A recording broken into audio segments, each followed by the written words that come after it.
Hello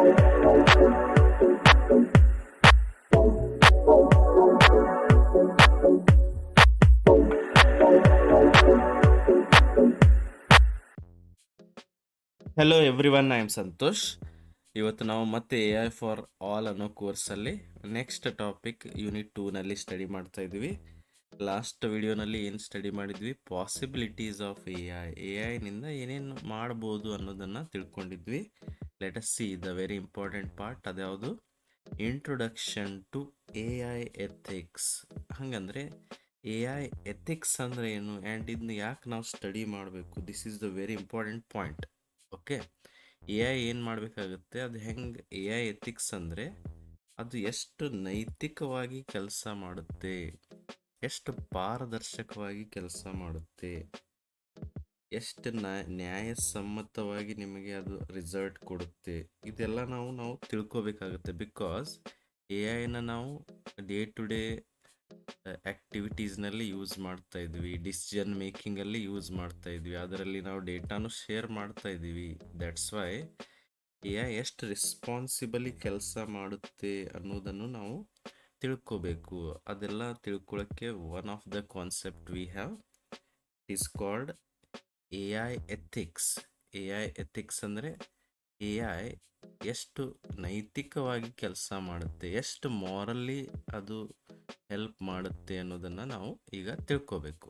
A I ethics refers to the moral values and principles. It refers to moral values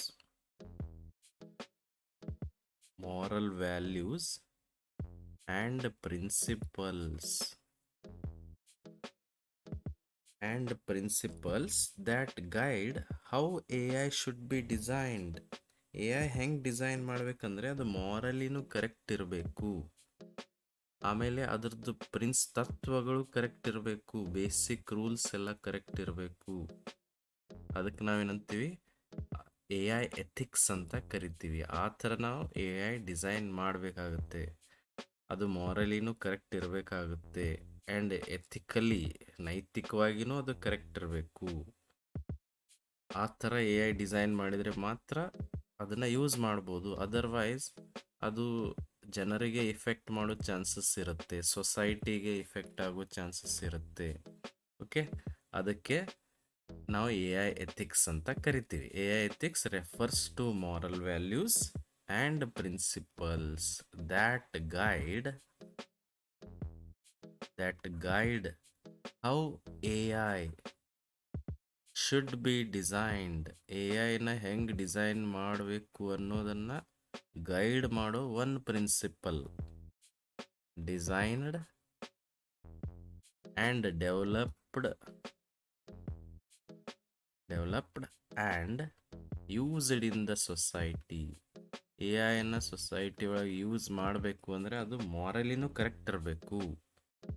ಆವಾಗ ಮಾತ್ರ ಅದನ್ನು ನಾವು use ಮಾಡ್ಬೋದು. ಯಾಕಂದರೆ ಎ ಐ ಸಿಸ್ಟಮ್ಸನ್ನು ನಾವು ಡೇ ಟು ಡೇ ಲೈಫ್ಸಲ್ಲಿ ಯೂಸ್ ಮಾಡ್ತೀವಿ, ಡಿಸಿಷನ್ ಮೇಕಿಂಗಲ್ಲಿ ಯೂಸ್ ಮಾಡ್ತೀವಿ, ಪ್ರೈವೇಸಿ ಆಫ್ ದಿ ಡೇಟಾನಲ್ಲಿ ಯೂಸ್ ಮಾಡ್ತೀವಿ. ಅಲ್ಲಿ ಎ ಐ ಭಾಳ ರೆಸ್ಪಾನ್ಸಿಬಲ್ ಆಗಿ ವರ್ಕ್ ಮಾಡಬೇಕಾಗುತ್ತೆ, ಜವಾಬ್ದಾರಿಯುತವಾಗಿಯೂ ಅದು ಇರಬೇಕಾಗುತ್ತೆ. ಅದಕ್ಕೆ ನಾವು ಎ ಐ ಎಥಿಕ್ಸನ್ನು ಸ್ಟಡಿ ಮಾಡಬೇಕು ಆ್ಯಂಡ್ ಅದೇ ಥರ ಎ ಐನ ಡೆವಲಪ್ಮೆಂಟ್ ಮಾಡಬೇಕು ಅಂತ ಹೇಳ್ತಾರೆ. ಓಕೆ, ಇಲ್ಲಿ ಮೇನ್ ನಮಗೆ 4 ಕಾಂಪೊನೆಂಟ್ಸ್ ನಾವು ಇಲ್ಲಿ ಎ ಐ ಎಥಿಕ್ಸ್ನಲ್ಲಿ ಸ್ಟಡಿ ಮಾಡ್ತೀವಿ. ಒನ್ ಆಫ್ ದೆಮ್ ಈಸ್ ಅಂದರೆ A I ethics or ethical A I ensures that A I systems are, ಅಂದರೆ ಎ ಐ ಸಿಸ್ಟಮ್ಸ್ ಹೆಂಗಿರಬೇಕು ಅಂದರೆ ಇವೆಲ್ಲ ಸಮ್ ಪಾಯಿಂಟ್ಸನ್ನು ಅದು ಕವರ್ ಮಾಡಿರಲೇಬೇಕು. One of them is how fair it is. ಒಂದು ಎ ಐ ಸಿಸ್ಟಮ್ ಎಷ್ಟು ಫೇರ್ ಆಗಿ ಕೆಲಸ ಮಾಡುತ್ತೆ, ಎಷ್ಟು ಕರೆಕ್ಟಾಗಿ ಕೆಲಸ ಮಾಡುತ್ತೆ, ಅದಕ್ಕೆ ನಾವೇನಂತೀವಿ? ಎಷ್ಟು ನ್ಯಾಯಸಮ್ಮತವಾಗಿ ಅದು ಕೆಲಸ ಮಾಡುತ್ತೆ, ಎಲ್ಲರನ್ನೂ ಇಲ್ಲಿ ಕನ್ಸಿಡರ್ ಮಾಡಿ ಕೆಲಸ ಮಾಡುತ್ತೋ ಅಥವಾ ಡಿಸ್ಕ್ರಿಮಿನೇಷನ್ ಮಾಡುತ್ತೋ. ಡಿಸ್ಕ್ರಿಮಿನೇಷನ್ ಅಂದರೆ ಪಾರ್ಶಿಯಾಲಿಟಿ ಮಾಡುತ್ತೋ, ಅದನ್ನು ಕೂಡ ನಾವಿಲ್ಲಿ ಸ್ಟಡಿ ಮಾಡಬೇಕು. ಆ್ಯಂಡ್ ಅವ್ರೇನು ಹೇಳ್ತಾರೆ? ಎ ಐ ಎಥಿಕ್ಸ್ ನೀವು ಸ್ಟಡಿ ಮಾಡಿದರೆ ಡೆಫಿನೆಟ್ಲಿ ನೀವು ಎ ಐನ ಫೇರ್ ಆಗಿ ಇರೋ ಥರ ಡಿಸೈನ್ ಮಾಡ್ಬೋದು. A I systems should treat all people equally. ಎಲ್ಲ ಜನರು ಈಕ್ವಲ್ ಅಂತ ತಿಳ್ಕೊಂಡೇ ಅದು ಟ್ರೀಟ್ ಮಾಡಬೇಕು. ಫಾರ್ ಎಕ್ಸಾಂಪಲ್, ಒಂದು ಎ ಐ ಸಿಸ್ಟಮ್ ಇದೆ ಅಂತ ತಿಳ್ಕೊರಿ. ಅಲ್ಲಿ ಆ ಸಿಸ್ಟಮನ್ನು ನೀವು ಜಾಬ್ ರಿಕ್ರೂಟ್ಮೆಂಟ್ಗೆ ಯೂಸ್ ಮಾಡಕತ್ತೀರಿ ಅಂತ ತಿಳ್ಕೊರಿ. ಎ ಐನೇ ಕ್ಯಾಂಡಿಡೇಟ್ಸನ್ನು ಸೆಲೆಕ್ಟ್ ಮಾಡ್ತಾ ಇದೆ. ಅವಾಗ ಏನು ಮಾಡುತ್ತದು, A I should not reject people based on gender ಪ್ರಕಾರ ಅಥವಾ ಕಾಸ್ಟಿಸಮ್ ಮಾಡಿ ಅಥವಾ ರಿಲಿಜನ್ ಪ್ರಕಾರ ಅದು ಕ್ಯಾಂಡಿಡೇಟ್ಸನ್ನು ಸೆಲೆಕ್ಟ್ ಮಾಡಬಾರ್ದು. ಆ ಥರ ಎ ಐಯನ್ನು ಡಿಸೈನ್ ಮಾಡಬೇಕಾಗುತ್ತೆ. ಅದಕ್ಕೇನಂತ ಕರಿತೀವಿ ನಾವು, ಫೇರ್ನೆಸ್. ಅಂದರೆ ಅದು ಎಷ್ಟು ನ್ಯಾಯಸಮ್ಮತವಾಗಿದೆ, ಎ ಐ ಎಷ್ಟು ನ್ಯಾಯಸಮ್ಮತವಾಗಿ ಕೆಲಸ ಮಾಡುತ್ತೆ ಅನ್ನೋದನ್ನು ತಿಳ್ಕೊಬೇಕಂದ್ರೆ ಎಥಿಕ್ಸ್ ನಾವು ಲರ್ನ್ ಮಾಡಿನೇ ಅದನ್ನು ಡಿಸೈನ್ ಮಾಡಬೇಕು. ಓಕೆ, ಅಂದರೆ ನಾನು ಒಂದು ಲೈನ್ ಬರಿತೀನಿ. A I systems should treat all people equally. ಎಲ್ಲ ಜನರನ್ನು ಈಕ್ವಲ್. ಫಾರ್ ಎಕ್ಸಾಂಪಲ್, ನೀವು chat G P T use ಮಾಡ್ತೀರಿ, ಅಲ್ಲೇನು ಯಾರು ಕ್ವಶನ್ ಕೇಳಿದ್ರು ಅದು ಆನ್ಸರ್ ಮಾಡುತ್ತೆ. ಯಾವ ಕಾಸ್ಟ್ ಇದ್ದವ್ರಿರಲಿ, ಯಾವ ಜೆಂಡರ್ ಇರಲಿ, ಅದು ಕರೆಕ್ಟ್. ಯಾರೋ ಹೈ ಲೆವೆಲ್ ಪೀಪಲ್ ಕೇಳಿದ್ರೆ ಅಷ್ಟೇ ಆನ್ಸರ್ ಮಾಡೋದು ಹಾಗೇನಿಲ್ಲ. Means that is the correct design. ಇದೆಲ್ಲ ಹೆಂಗೆ ಆಗುತ್ತೆ ಅಂದರೆ ಎ ಐ ಎಥಿಕ್ಸಿಂದನೇ ಇಟ್ ಈಸ್ ಪಾಸಿಬಲ್. ಏನೂ ಡಿಸ್ಕ್ರಿಮಿನೇಷನ್ ಇಲ್ಲ, ಏನೂ ತಾರತಮ್ಯ ಇಲ್ಲ. Easily any one can use and for all users it will answer. ಎಲ್ಲರಿಗೂ ಅದು ಕರೆಕ್ಟಾಗಿಯೇ ಆನ್ಸರ್ ಮಾಡುತ್ತೆ. ಫಾರ್ ಎಕ್ಸಾಂಪಲ್, ನಾವೇನು ಹೇಳ್ಬೋದು, ಕ್ಯಾಂಡಿಡೇಟ್ ಜಾಬ್ ಸೆಲೆಕ್ಷನಲ್ಲಿ ಎ ಐಯು ಜನರನ್ನು ಸೆಲೆಕ್ಟ್ ಮಾಡುವಾಗ ಅಥವಾ ಕ್ಯಾಂಡಿಡೇಟ್ಸನ್ನು ಸೆಲೆಕ್ಟ್ ಮಾಡುವಾಗ ಕಾಸ್ಟ್ ಆಯ್ತು, ಜೆಂಡರ್ ಆಯ್ತು, ಇದನ್ನೇನು ಅಬ್ಸರ್ವ್ ಮಾಡಲೇಬಾರ್ದು. ಬೇಸ್ಡ್ ಆನ್ ಸ್ಕಿಲ್ಸ್ ಮೇಲೆ ಅಷ್ಟೇ ಕ್ಯಾಂಡಿಡೇಟ್ಸನ್ನು ಜಾಬ್ಗೆ ಸೆಲೆಕ್ಟ್ ಮಾಡಬೇಕು. This is one of the simple example. Okay, ಹಾಗಂದ್ರೆ next important component of A I ethics ಅದ್ಯಾವುದು? ಸೇಫ್. ಎ ಐನ ಯೂಸ್ ಮಾಡೋದು ಎಷ್ಟು ಸೇಫ್ ಆಗಿದೆ. ಸೇಫ್ ಆಗಿದ್ದರೆ ಮಾತ್ರ ನಾವು ಯೂಸ್ ಮಾಡ್ಬೋದು. ಅದರ್ವೈಸ್ ಜನರಿಗೆ ಅದರಿಂದ ಹಾರ್ಮ್ ಕೂಡ ಆಗ್ಬೋದಲ್ಲ, ಪ್ರಾಬ್ಲಮ್ಸ್ ಕೂಡ ಆಗ್ಬೋದು. For example, self driving car ಎಷ್ಟು ಸೇಫ್ ಇದಾವೆ ಯೂಸ್ ಮಾಡೋಕ್ಕೆ? ಅವು ಕರೆಕ್ಟಾಗಿ ರನ್ ಆಗ್ತಾವ? ಎ ಐ ಕಾರ್ಸ್ ಅಂತ ಏನು ಕರಿತೀವಿ, ಅವು ಕರೆಕ್ಟಾಗಿ ರನ್ ಆಗ್ತಾವೋ ಇಲ್ಲೋ ಟೆಸ್ಟ್ ಮಾಡಬೇಕು. ಅದಕ್ಕೆ ನಾವು ಎಥಿಕ್ಸ್ ಸ್ಟಡಿ ಮಾಡಬೇಕು. ಕಾರ್ ಓಡಿಸ್ಬೇಕಂದ್ರೆ ತಾನೇ ಅದು ಹೆಂಗೆ ಬೇಕಾದಂಗೆ ಓಡ್ಬೇಕಂತೇನಿಲ್ಲ. ಅಲ್ಲಿ ಟ್ರಾಫಿಕ್ ರೂಲ್ಸ್ ಫಾಲೋ ಮಾಡಿ ಕಾರ್ ಓಡಬೇಕು. ಜನ ರೋಡ್ ಮೇಲೆ ಅಡ್ಡಾಡ್ತಿರ್ತಾರೆ, ಅವ್ರನ್ನ ಡಿಟೆಕ್ಟ್ ಮಾಡಬೇಕು. ಮೀನ್ಸ್ ಅದು ಕರೆಕ್ಟಾಗಿ ಪರ್ಫೆಕ್ಟಾಗಿಯೇ ವರ್ಕ್ ಆಗಬೇಕು. ಎಷ್ಟು ಸೇಫ್ ಇದೆ ಎ ಐ ಅನ್ನೋದನ್ನು ಕೂಡ ಸ್ಟಡಿ ಮಾಡಬೇಕಾಗುತ್ತೆ. ಓಕೆ, ಎ ಐ ಸಿಸ್ಟಮ್ಸ್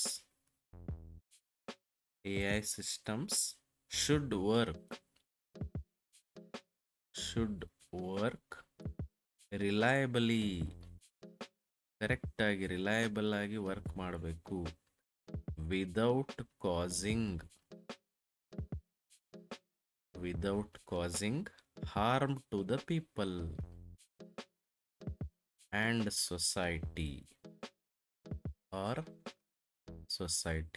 ಸೊಸೈಟಿಗೆ ಎ ಐಯಿಂದ ಏನೂ ಹಾರ್ಮ್ ಆಗಬಾರ್ದು, ಏನೂ ಪ್ರಾಬ್ಲಮ್ ಆಗಬಾರ್ದು. ಆ ಥರ ಅದನ್ನು ಡಿಸೈನ್ ಮಾಡಬೇಕಾಗುತ್ತೆ. Okay, for example, self driving cars ಇವು ಕರೆಕ್ಟಾಗಿ ಮೂವ್ ಆಗಬೇಕಾಗುತ್ತೆ. ಅಥವಾ ಎ ಐ ಕಾರ್ಸ್ ಅಂತ ಏನಂತ ಕರಿತೀರಿ ನೀವು, ಅವು ಕರೆಕ್ಟಾಗಿ ರನ್ ಆಗಬೇಕು. ರೋಡ್ ಮೇಲೆ ಟ್ರಾಫಿಕ್ ರೂಲ್ಸ್ ಕೂಡ ಫಾಲೋ ಮಾಡಬೇಕು. ಆ್ಯಂಡ್ ಯಾವುದಾದ್ರೂ ಆಬ್ಜೆಕ್ಟ್ ಎದುರಿಗೆ ಬಂದರೆ ಸ್ಟಾಪ್ ಆಗಬೇಕು. ಆದಷ್ಟು ಆಕ್ಸಿಡೆಂಟನ್ನು ಕಡಿಮೆ ಮಾಡಿಸ್ಬೇಕು. ಅದಕ್ಕೋಸ್ಕರನೇ ಅವರು ಎ ಐ ಕಾರ್ಸ್ ಡೆವಲಪ್ ಮಾಡ್ತಾ ಇದ್ದಾರೆ. ಅಂದರೆ ಎ ಐ ಎಷ್ಟು ಸೇಫ್ ಆಗಿದೆ ಅನ್ನೋದು ಕೂಡ ಇಂಪಾರ್ಟೆಂಟ್ ಪಾಯಿಂಟ್ ಆಗುತ್ತೆ. Okay, next transparent. ಎಷ್ಟು ಟ್ರಾನ್ಸ್ಪರೆಂಟ್ ಆಗಿ ಎ ಐ ವರ್ಕ್ ಮಾಡುತ್ತೆ? ಟ್ರಾನ್ಸ್ಪರೆಂಟ್ ಮೀನ್ಸ್ ಪಾರದರ್ಶಕ. ಎ ಐ ಎಷ್ಟು ಪಾರದರ್ಶಕವಾಗಿ ಕೆಲಸ ಮಾಡುತ್ತೆ ಅಂದರೆ ಎ ಐನಿಂದ ಏನೇ ಆನ್ಸರ್ ಬಂದರೂ ಅದು ಎಕ್ಸ್ಪ್ಲೇನ್ ಮಾಡೋ ಕೆಪಾಸಿಟಿ ಕೂಡ ಅದಕ್ಕಿರಬೇಕು.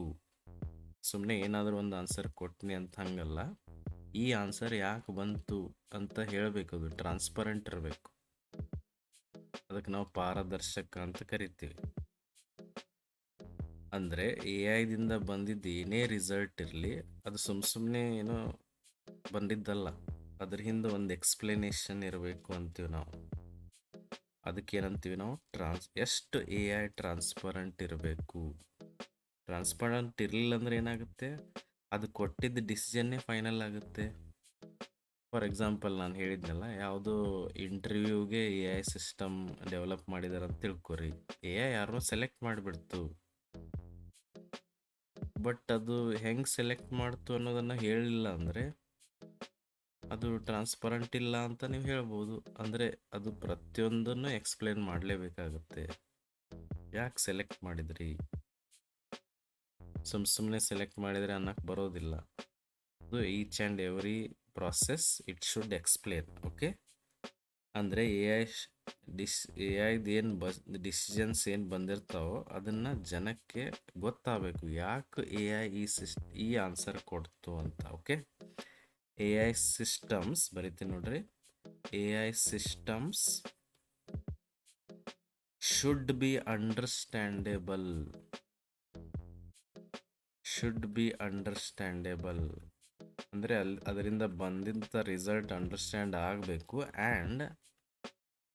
And people should no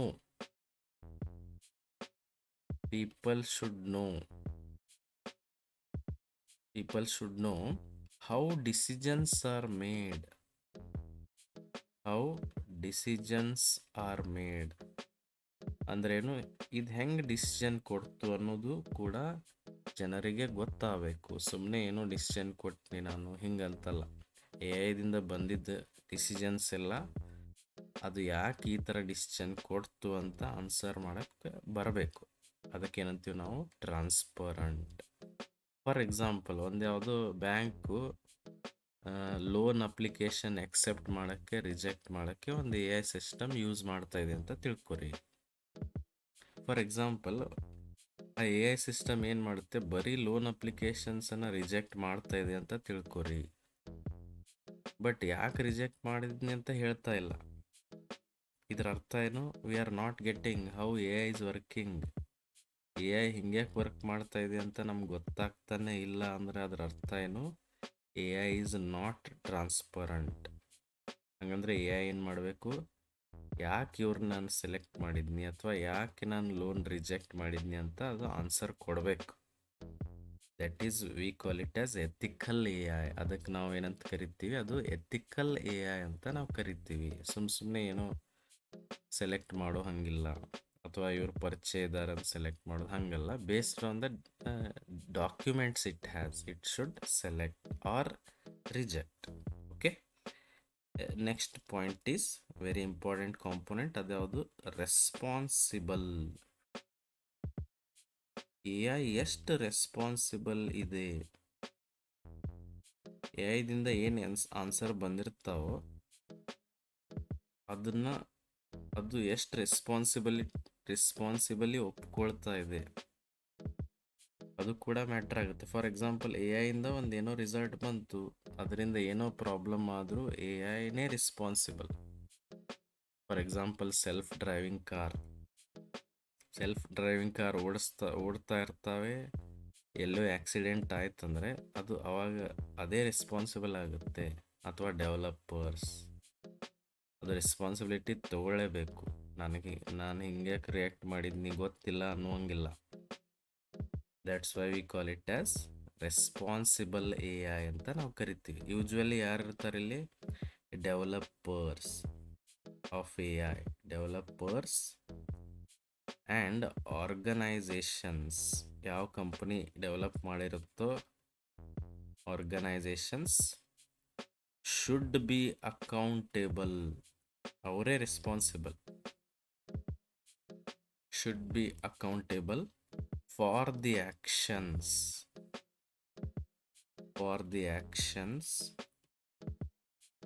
and results of AI system and